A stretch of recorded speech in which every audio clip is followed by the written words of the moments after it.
Saya melihat kalau untuk generasi saat ini dan ke depan untuk belajar menulis itu udah lebih mudah. Kalau dulu mungkin kita untuk belajar menulis kita harus cari guru, berguru dengan orang, jumpa dengan orang. Tapi untuk sekarang mereka udah bisa belajar sendiri sebenarnya. Ini contohnya misalnya mereka mendengar podcast yang berhubungan dengan literasi menulis, ada tips menulis, mereka udah dapat sama aja seperti mereka ikut kelas gitu kan. Dan juga sekarang kan banyak juga kelas-kelas berbayar gitu yang secara online. Ini sangat mudah sekarang. Seperti saya bilang tadi, untuk mendapat referensi tulisan pun sangat mudah. Kalau dulu kan untuk dapat referensi kita harus masuk pustaka, buka-buka buku. Sekarang e-book sudah sangat banyak sangat gitu kan. Mudah ya. Dan bahkan cuman tantangannya sekarang itu orang copy paste itu juga tinggi. Orang plagiasi juga tinggi. Tapi itulah kalau kembali kepada generasi muda itu, mereka sangat mudah sekarang untuk belajar apapun. Sekarang kita nggak tahu settingan HP aja, kita bisa langsung searching YouTube cara membuka ini atau membuka password segala macam kan. Semua ada di internet sekarang. Apalagi untuk tips menulis. Cuman sekarang tantangannya mau nggak mereka belajar, mau nggak mereka mencari sendiri ilmunya gitu. Kemudian wahai segala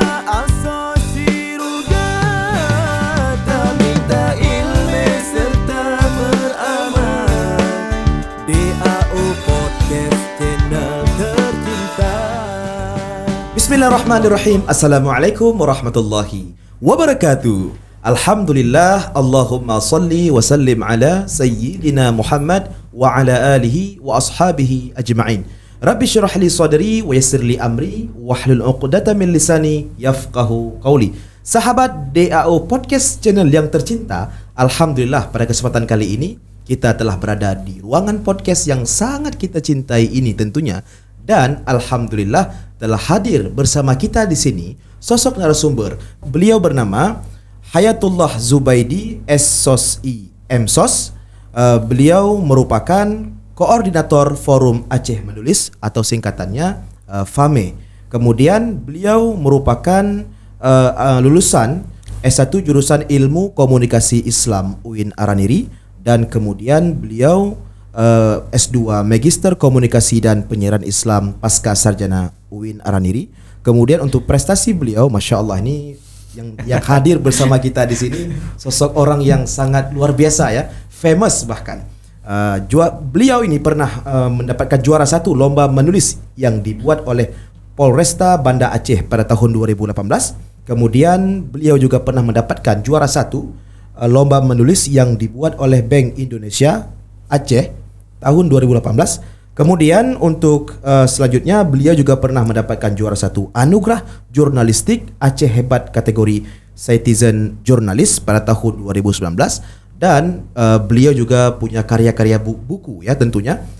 Di antaranya yaitu buku karangan beliau yaitu buku Anakku Bunga Surgaku. Kemudian buku Ensiklopedi Syariat Islam di Aceh. Kemudian yang terakhir yaitu buku Jatuh Itu Nikmat.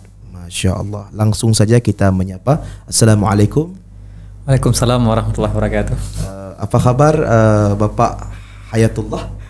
Alhamdulillah baik. Alhamdulillah.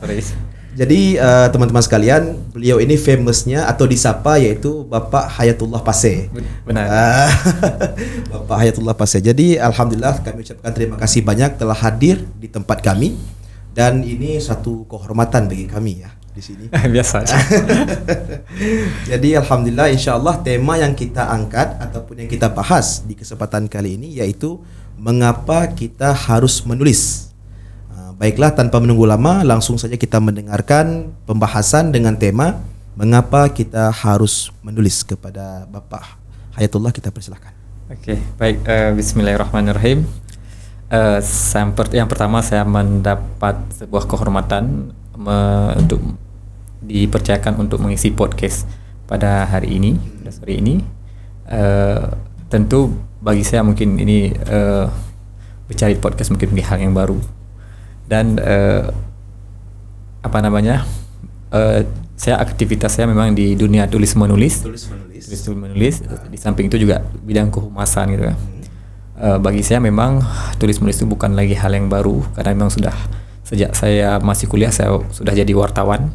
Kemudian terakhir ketika saya nggak jadi wartawan tapi saya masih menulis juga, dan sampai di tempat dari pekerjaan saya juga bidang yang ditempatkan saya di bidang yang berhubungan dengan tulis menulis. Kemudian pertanyaannya, kenapa kita harus menulis? Sebenarnya setiap kali saya mengisi materi untuk pelatihan menulis, apapun itu menulis jurnalisme warga ataupun menulis siaran pers dan beberapa jenis tulisan atau populer lainnya, ketika saya diminta untuk mengisi materi, terakhir saya isi di yang dibuat oleh Dinas Dispora, begitu juga saya selalu sampaikan bahwa ada beberapa tujuan dan beberapa hal mengapa kita harus menulis. Beberapa di antaranya saya sebutkan. Yang pertama sekali lah untuk dakwah karena kami adalah lulusan dakwah, lulusan komunikasi dan penyiaran Islam, jadi harus kami tanamkan dalam diri kami bahwa ketika kami menulis itu adalah tujuannya untuk dakwah. Artinya dalam berdakwah itu tidak hanya melalui lisan, tetapi juga melalui tulisan. Nah, karena prinsip saya begini, saya punya sebuah quote bahwa ketika satu peluru bisa menembus satu kepala, maka sebuah tulisan itu bisa menembus ribuan bahkan jutaan kepala. Ketika tulisan kita itu bisa menjangkau orang pembaca gitu. Itu motivasi Bapak? Iya, motivasi kami salah satunya bahwa tujuan untuk dakwah. Dulu saya pernah juga menulis di Gema Baitur Rahman. Juga sering, hampir setiap Jumat saya menulis. Bahkan ketika saya tidak lagi menulis di sana, beberapa pembaca setia menjapri saya, tanya kenapa nggak lagi menulisnya. Saya tunggu tulisan-tulisannya gitu ya. Tunggu-tunggu ya. Saya merasa bahagia gitu. Nah, selain itu mengapa kita harus menulis? Yang kedua, untuk jalan-jalan. Saya punya hobi jalan-jalan, traveling, tapi dengan menulis sehingga hobi tadi dibayar gitu. Misalnya ketika saya mau jalan-jalan kemana, itu karena saya menulis, sehingga jalan-jalan saya ini dibayar karena saya menulis gitu. Ada juga beberapa tulisan saya yang dipublis di media-media terbesar di Aceh, itu sebenarnya kadang-kadang itu hasil dibiayai saya untuk menulis tentang itu gitu kan. Selain itu juga yang kedua juga untuk kita tidak bisa memungkiri bahwa menulis itulah untuk uang. Jadi nggak ada istilah orang berpikir mungkin menulis itu nggak ada uang gitu kan. Menulis itu bisa menghasilkan uang. Bahkan saya sendiri yang merasakan bahwa banyak sekali manfaat dan membawa keuntungan bagi saya dari segi ekonomi gitu. Nggak perlu kita sebutkan mungkin apa saja, mungkin terkesan sombong gitu kan. Artinya banyak sekali memang dari menulis itu bisa menghasilkan uang. Dan yang terpenting lagi, ada satu hal yang mungkin menulis itu untuk healing, namanya writing for healing. Jadi ketika kita menulis itu sebenarnya, kalau orang kita jiwa-jiwa kita sedang depresi, stres segala macam, dengan menulis itu kita bisa sembuh. Artinya menulis sambil healing, atau perjalanan healing kita itu kita tulis? Mungkin begini, healing yang kita pahami sekarang ini mungkin saya nggak bilang bergeser, mungkin udah agak lebih luas. Healing itu sebenarnya lebih kepada kesembuhan, penyembuhan. Itu yang saya pahami. Sama ini healing seakan-akan jalan-jalan gitu. Padahal healing itu lebih kepada penyembuhan. Contohnya, kalau kita pernah baca cerita Habibie, Bapak almarhum B.J. Habibie, waktu itu beliau sudah divonis entah gila gitu. Sampai divonis oleh dokter, dibilang gini, kalau beliau tidak disembuhkan, beliau bisa mengikuti jejak Ainun kan sudah meninggal. Beliau depresi kali waktu itu gara-gara Ainun meninggal dunia. Nah, ketika diperiksa beliau saya nggak berani bilang gila, saya udah hampir parah kali gitu ya. Kalau disembuhkan, dikasihlah 4 opsi waktu itu.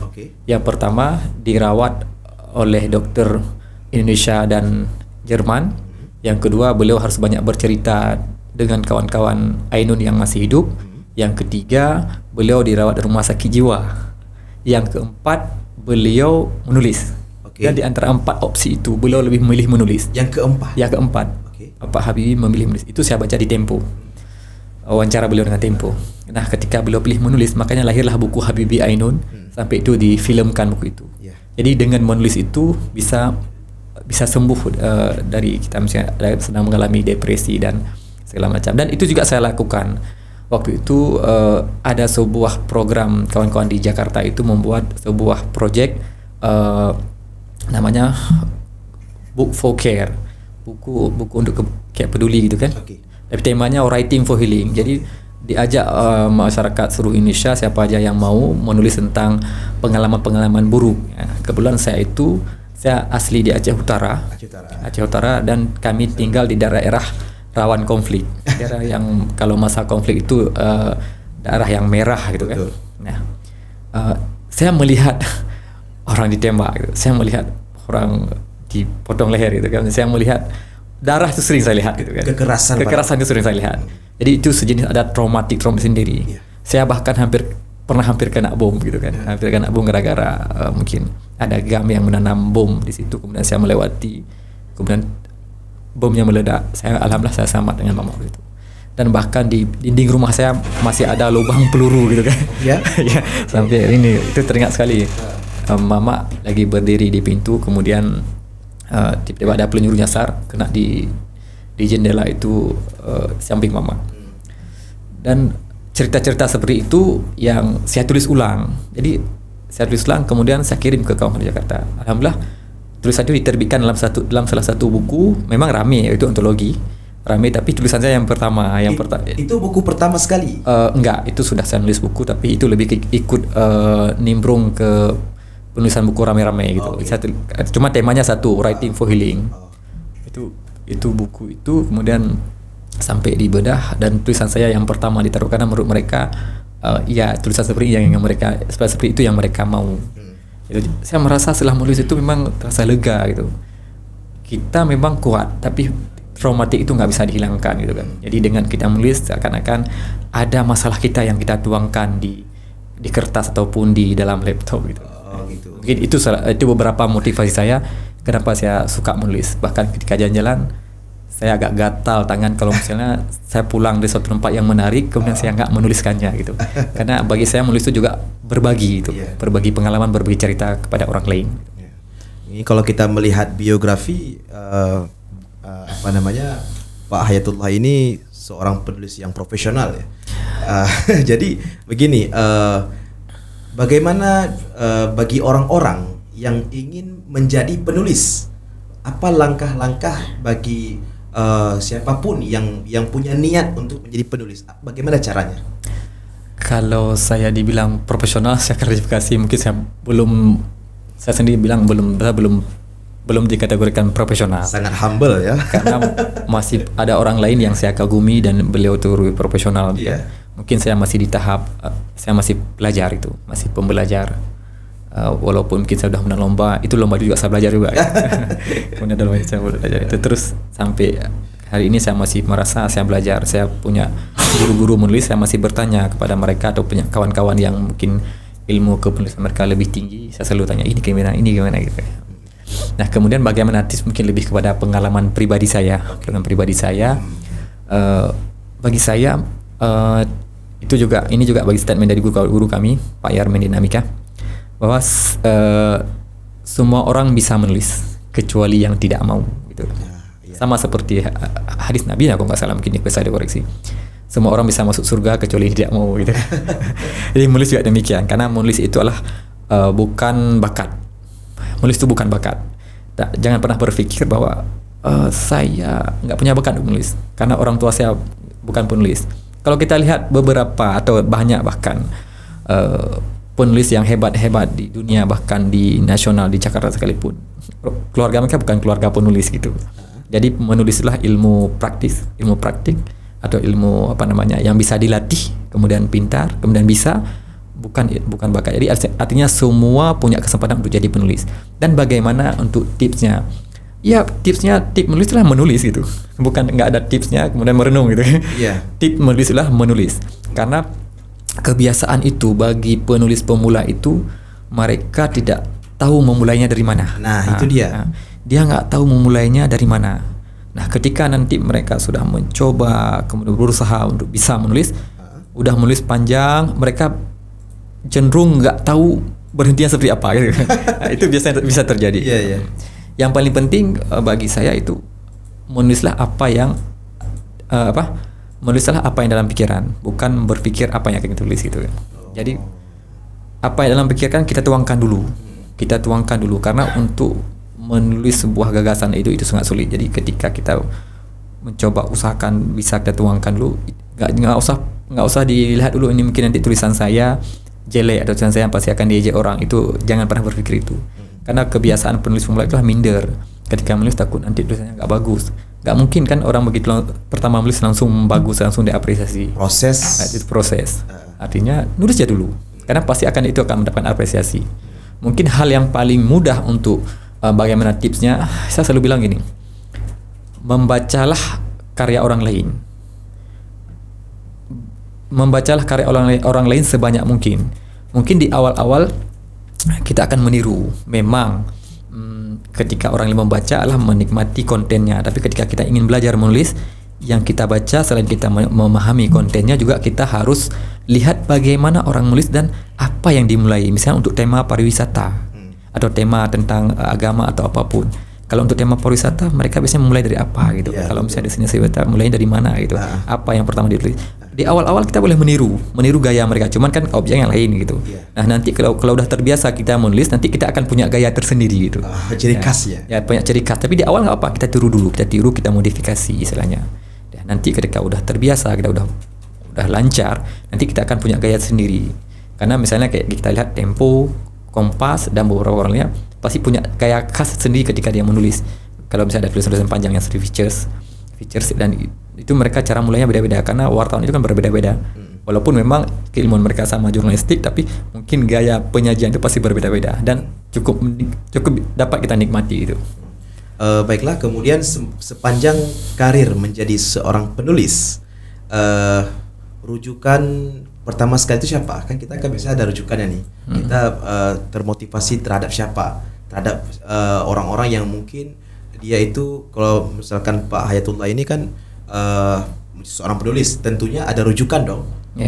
Itu dari siapa rujukannya? Kalau saya sebenarnya berangkat, kenapa dulu saya jadi penulis, memang yang pertama saya memang kuliah di komunikasi. Kuliah komunikasi mungkin kami lebih condong ke wartawannya. Nah mungkin guru saya itu waktu itu kalau pertama-tama ada Bang Murjal Hamzah di Jakarta itu.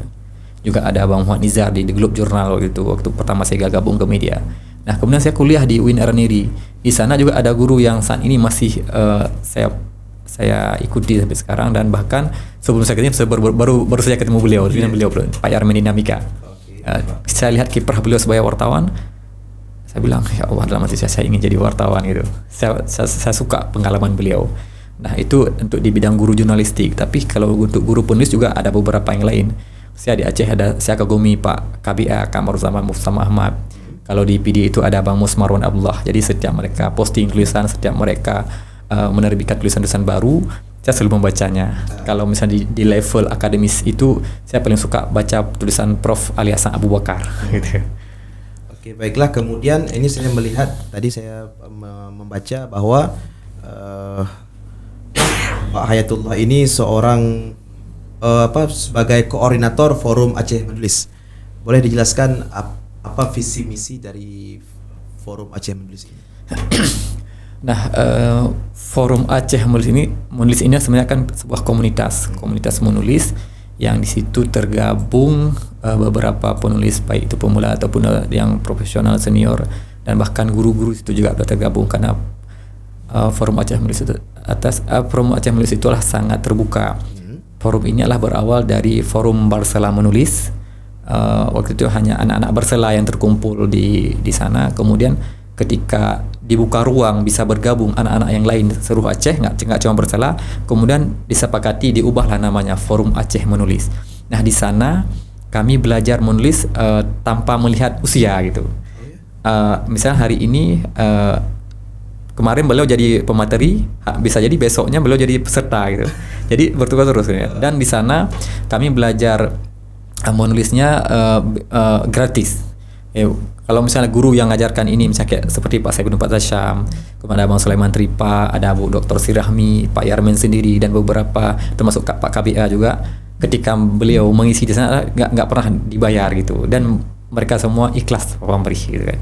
Jadi itu yang luar biasa. Dan kami punya satu grup namanya Grup Forum Aceh Menulis, grup WhatsApp. Di sana kami juga belajarnya menulis pesan di dalam itu harus sesuai EYD gitu. harus sesuai dengan PUEB, harus sesuai dengan bahasa Indonesia yang baik dan benar. Misalnya kalau misalnya ada kawan yang menulisnya D-nya terpisah, yang seterusnya disambung, itu akan dikoreksi sama-sama gitu.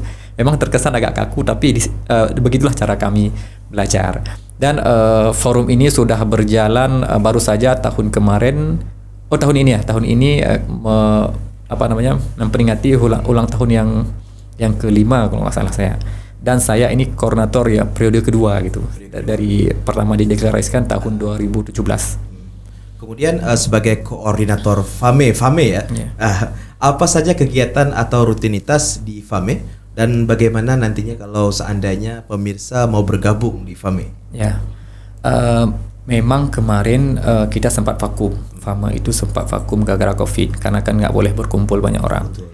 Nah, kemudian vakum dan juga sudah jarang kita adakan kelas menulis dan di sisa vakum itu kemudian ada masa transisi pergantian koordinator FAME. Saya baru beberapa bulan jadi koordinator FAME di tengah kesibukan ini. Nah, rencana ke depan nanti mungkin akan kami adakan kelas kembali. Buka kelas kembali dan saya punya keinginan untuk merekrut kader baru gitu kan. Memang selama ini kita nggak ada ngerekrut siapa yang gabung. Betul. Siapa saja boleh gitu kan. Saya pun boleh ya. Boleh, siapa saja boleh. Mungkin nanti bisa jadi guru di sana kan. Masya Allah. Tapi saya senang menulis. Yeah. Saya senang menulis karena kenapa ya? Karena mungkin karena saya senang membaca mungkin. Yeah. Jadi saya punya cita-cita itu menulis my story. Yeah. Kehidupan saya dari A sampai Z. Autobiografi. Itu apa namanya? Autobiografi. Autobiografi. Kita menulis tentang diri kita sendiri. Oh ya. Yeah. Jadi dimulai bagaimana tuh? Kalau dimulai bagaimana? Ya kita mulai. Maksudnya kita mau mulai apakah kita sejak kecil ataupun misalnya kita menulis sejak kita SMA mungkin tentang kepribadian kita, mungkin apa yang menarik dalam kehidupan kita. Misalnya apa yang saat ini yang sudah kita capai, kita seperti ini, misalnya kita sukses di bidang apa, kemudian kita ingin sampaikan bahwa tips suksesnya seperti ini gitu kan. Jadi kita memulai bahwa kenapa saya menekuni misalnya dunia kewirausahaan misalnya, apa kegelisahan kita gitu, kita bisa sampaikan. Dan itu sebenarnya tidak ada rumus baku kita harus mulai dari mana, tapi senyaman mungkin kita mau nulis apa gitu. Apa kita akan mulai dari sejak kecil, kepribadian kita, orang tua kita, itu bebas sebenarnya, tidak ada rumus khusus gitu. Kemudian kembali lagi ke cerita Pak Hayatullah Pasya sebagai seorang penulis, dengan prestasi yang didapatkan tadi, bagaimana pendapat teman keluarga? Yang pasti sangat mengapresiasi. Apalagi misalnya di dalam keluarga saya sendiri mungkin hanya saya yang menekuni di dunia ini gitu, di dunia seperti ini, dunia tulis. Hebat, ya? Mungkin abang-abang saya mungkin di bidang yang lain gitu kan. Makanya saya sendiri sebenarnya tidak pernah bermimpi atau tidak pernah bercita-cita saya ingin menjadi penulis, saya ingin menjadi di kalangan orang menulis. Tapi mungkin Allah sudah berkehendak dan saya selalu berdoa, ya Allah berikan saya yang terbaik gitu kan. Iya. Memang dulu pada awalnya tidak pernah berpikir menjadi seorang penulis. Saya mau jadi guru dulu. Dahsyat, punya niat yang baik ya. Karena mungkin ada pertanyaan, kenapa mau jadi guru kan? Saya pikir gini, waktu kita sekolah, mungkin ini waktu kita sekolah dulu waktu SD, SMP, SMA, kan kami di kampung gitu kan. Mungkin yang kita lihat profesi itu cuma guru. Karena kita sekolah kamu bertemu dengan guru gitu.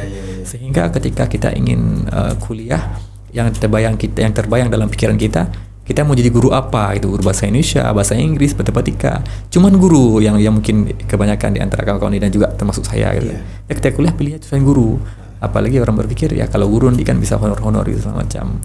Ya orang ya bebas saja orang berpikir seperti itu. Saya juga berpikir ternyata ketika saya ke Banda Aceh, saya juga melamar kuliah di bidang guru kan. Mendaftar kuliah di bidang guru.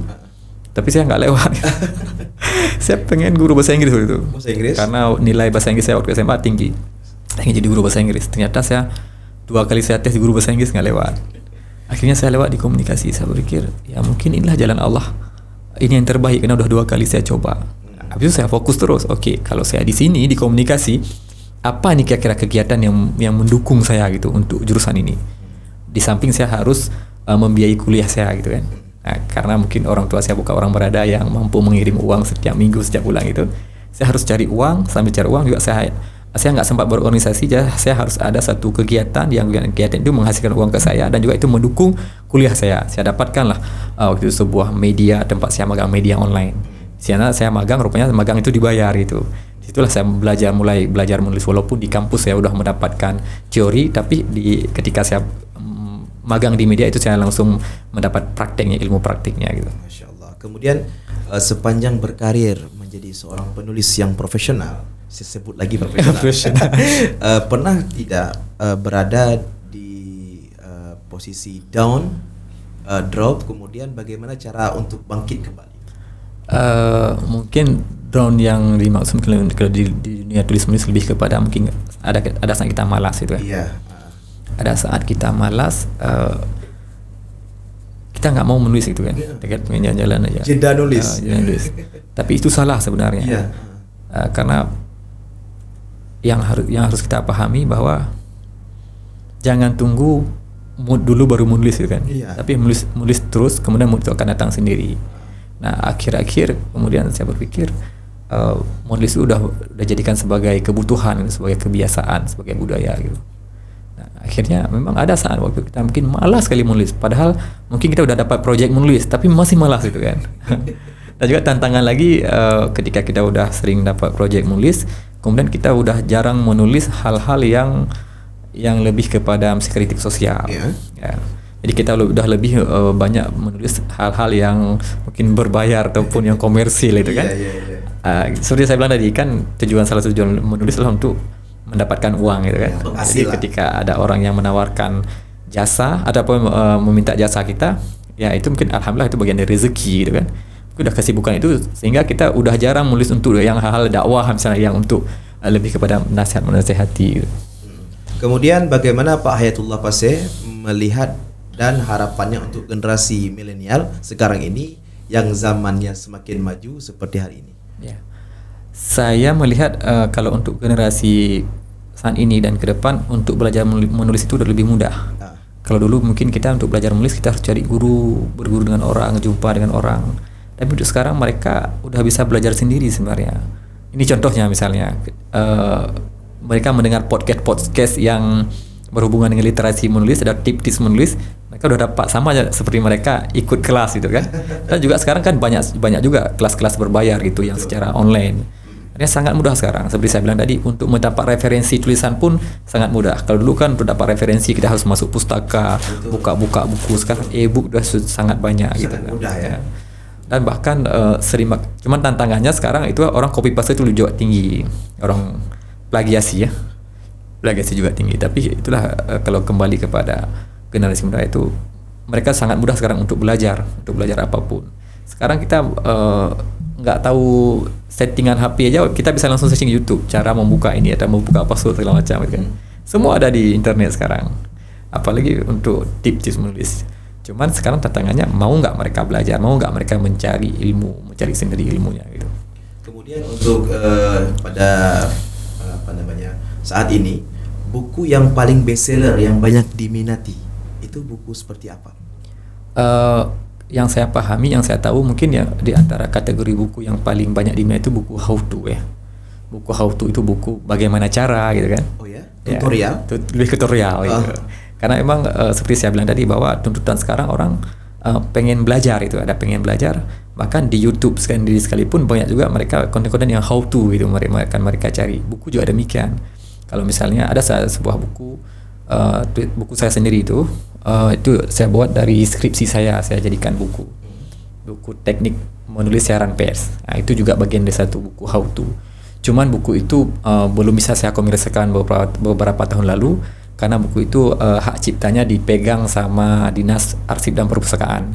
Buku saya diterbitkan oleh Dinas Arsip dan Perpustakaan, jadi hak terbitnya dipegang sama mereka. Jadi saya cuma dikasih royalti, tapi saya belum bisa komersilkan. Tapi insya Allah tahun ini saya sudah lepas karena cuma 2 tahun dipegang kemarin. Insya Allah tahun ini kalau mau saya edit dan saya perbaiki dan saya tambahkan, mungkin sudah bisa saya cetak ulang dan saya komersilkan. Itu salah satu buku how to gitu. Itu buku itu mungkin ini lebih ke promosi sedikit. Tidak masalah. Buku itu nanti lebih kepada sangat penting bagi mahasiswa yang kuliah komunikasi, khususnya mata kuliah di penulis siaran pers dan juga bagi kantor-kantor perkantoran atau juga orang-orang yang ingin bisa membuat press release. Kan itu kebutuhan, apalagi lembaga-lembaga atau LSM yang mereka ingin kegiatan mereka dipublis oleh media, tapi ketika dikirim nggak dimuat. Mungkin dengan dibaca buku itu nanti insya Allah ada tips yang saya sampaikan berdasarkan hasil riset saya, hasil skripsi saya, nanti insya Allah dengan mudah begini cara membuat siaran pers yang efektif dan lebih mudah diterima oleh media gitu. Seperti itu. Jadi Masya Allah. Jadi kalau seandainya saya itu menulis, saya menulis kisah hidup saya, bagaimana bagaimana caranya saya itu bisa untuk menerbitkan buku tersebut? Dan itu sebenarnya juga sangat mudah gitu. Kita ada beberapa jenis tawaran untuk kita terbitkan. Misalnya yang penting kita sudah ada dulu kontennya. Kita bukunya udah ada, udah kita edit rapi. Kita bisa menawarkan ke penerbit. Banyak sekali penerbit. Ada kalau yang paling besar kan di Gramedia di sini. Cuma kalau misalnya kita belum mampu menembus penerbit yang paling besar itu, mungkin kita bisa cari penerbit di bawah itu. Misalnya. Berbayar? Ada yang berbayar, ada juga yang memang nanti macam-macam tawarannya. Ada yang royaltinya buku gitu kan. Seperti beberapa waktu lalu saya pernah menulis dengan kawan-kawan, dengan Ihan, dengan Rio itu menulis buku Ramadan Orang Awam. Ramadan Orang Awam itu kami tidak mengeluarkan uang, itu dicetak oleh Bandar Publishing, ditanggung semua oleh Bandar Publishing. Nah, kami dikasih royalti buku dan bisa kami jual gitu kan. Ada juga yang memang ketika misalnya Ustadz punya karya, kemudian mau terbitkan sendiri, punya uang terbitkan sendiri, tinggal bilang ke percetakan, saya punya karya ini, saya mau ngedit, kemudian saya mau terbitkan, nanti akan hitung berapa satu buku dan bisa kita terbitkan gitu. Dengan mudah sebenarnya. Mudah ya? Mudah. Masya Allah. Sahabat DAO Podcast Channel tercinta, Masya Allah, ini banyak sekali ilmu yang telah disampaikan oleh Pak Hayatullah ya, bahwa kita semua ini punya potensial dan kesempatan untuk menjadi seorang penulis, karena menulis atau penulis itu sejatinya bukan bakat tetapi minat ya, kemauan. Dan tentunya semakin banyak orang yang membaca, tentu semakin semangat, giat seorang penulis seperti itu kan. Karena kalau seandainya sekarang kan orang lebih suka kepada visual, video visual, sedangkan buku-buku mungkin sekarang sedikit orang yang mau membaca. Itu bagaimana melihat ke depan bagi para penulis? Saya tidak melihat hal ini sebuah fenomena yang negatif, karena bagi saya ini kan perkembangan zaman dan perkembangan teknologi. Betul. Apalagi sekarang orang memang kalau generasi kita mungkin kita masih nyaman dengan buku gitu kan. Betul. Mungkin generasi yang begitu lahir mereka sudah dengan gadget, dengan internet, dan mereka udah nggak terbiasa lagi dengan buku, mungkin udah ada e-book nanti gitu kan. Dan kita untuk mencari referensi itu kan tidak hanya di buku. Misalnya sekarang konten-konten udah konten YouTube, gitu, konten podcast segala macam. Di situ kan banyak sekali. Cuma bedanya ini nggak kita baca dengan kita mendengar dan melihat saja. Kalau buku kan kita membaca, kita mendapatkan. Sekarang kan orang udah lebih mudah mendapatkan video dan dia mendengar dan langsung melihat. Mungkin lebih masuk ke ini mereka. Karena orang metode belajarnya kan macam-macam. Ada yang dia mungkin terbiasa dengan buku, ada yang orang dengan visual gitu, melihat, atau ada dengan macam-macam lah pokoknya. Artinya perkembangan teknologi ini semakin memudahkan orang belajar itu bagi saya lihat. Jadi kalau masalahnya buku, tetap nanti mungkin nggak lagi buku versi kertas atau buku udah e-book, tapi tetap buku gitu kan. Iya. Boleh diminum dulu? Oh ya, makasih.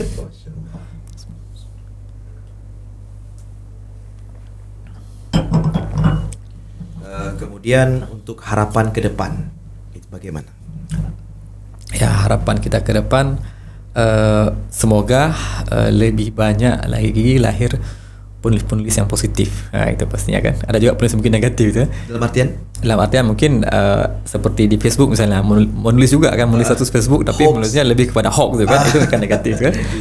Di media sosial segala macam. Jadi dengan penulis positif, penulis yang mengedukasikan orang lain, yang informatif. Itu saya harapan kita begitu. Jadi dengan lahirnya penulis-penulis baru itu sehingga lebih banyak konten-konten yang positif di dunia maya terlebih penting ya. Dan saya melihat gini, memang prihatin kita lihat kalau misalnya profesi lain itu setiap tahun itu banyak sekali lahir, misalnya guru baru, kemudian perawat baru, dokter baru, dan hampir setiap kampus misalnya yang punya jurusan itu melahirkan dan bisa terhitung banyak gitu. Tapi hampir setiap tahun itu belum tentu ada satu orang penulis baru gitu. Itu mungkin kadang bisa dihitung jari gitu. Tapi kalau misalnya profesi lain mungkin setiap tahun, setiap semester banyak sekali di wisuda kan. Tapi pernah nggak kita dengar di wisuda 100 penulis baru gitu? Hampir jarang kita dengar itu. Atau misalnya ada kita pengumuman misalnya ini tahun ini lahir 3 penulis baru, hampir tidak kita ketahui gitu. Makanya peluang menulis itu besar sekali gitu kan. Masya Allah. Bahkan menjadi seorang penulis ini, kalau seandainya yang ditulis itu adalah edukasi, ilmu, bahkan itu menjadi pahala jariah juga ya. Ya betul. Makanya sebenarnya kan saya sendiri pernah ngisi materi yang dibuat oleh Dinas Dayah. Pesertanya adalah orang-orang Dayah kan. Juga saya senang. Jadi gini, saya ingin misalnya orang-orang di Dayah itu kan juga menulis. Betul. Ketika orang Dayah menulis ilmu, itu lebih mudah dipahami oleh orang yang tidak ke Dayah gitu. Kalau misalnya selama ini orang mencari ilmu harus ke Dayah, tapi misalnya orang yang sempat ke Dayah juga bisa keciprat ilmu di Dayah gitu dengan adanya santri-santri yang menulis ini. Ini yang saya ingat dan saya banggakan sekali. Ada karya ilmiahnya ya. Ada karya dari Dayah, kemudian yang disampaikan adalah ilmu dari kitab-kitab, disampaikan dengan bahasa yang sederhana sehingga itu menjadi dakwah dan terbacakan oleh masyarakat yang berada di luar Dayah gitu. Masya Allah, memang betul. Memang kalau seandainya di akademik ataupun di akademisi setelah melewati strata 1 pasti harus diakhiri dengan skripsi. Mungkin kalau di Dayah mungkin kalau di Mudi mungkin sudah ada.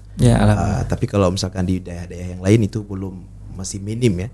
Karena kalau pengalaman saya pun setelah lulus dari Dayah seharusnya mungkin ke depan mungkin ada perubahan. Seharusnya setelah dinyatakan lulus di Dayah, setidaknya persyaratan lulus itu harus buat 1 buku karya ilmiah. Seperti itu. Mungkin mendukung pasti ke depan. Luar biasa itu kan. Udah seperti kampus nanti. Jadi lulusan Dayah punya 1 kayak karangan kitab gitu kan. Karangan ada ilmu yang bisa dibaca gitu. Kalau menerjemahkan kitab itu bagian daripada penulis? Iya, itu bagian daripada literasi juga. Ada yang menerjemahkan, artinya mengalih bahasa, misalnya dari bahasa Arab yang orang kalau bahasa Arab mungkin susah dipahami, apalagi kitab kuning itu yang ada baris kan. Jadi udah diterjemahkan, dibahasakan dengan bahasa Indonesia yang baik dan benar dan mudah dipahami. Kayak itu bagian dari proses tulis menulis juga gitu. Cuma kan macam-macam ya. Ada juga yang menerjemahkan gitu kan. Yang penting ketika dibaca oleh orang lain itu bermanfaat bagi dunia dan akhirat gitu. Masya Allah. Baiklah, sahabat DAO Podcast channel tercinta, Masya Allah.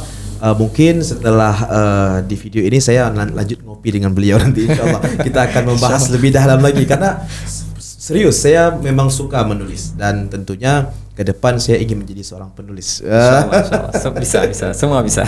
Insya Allah ya.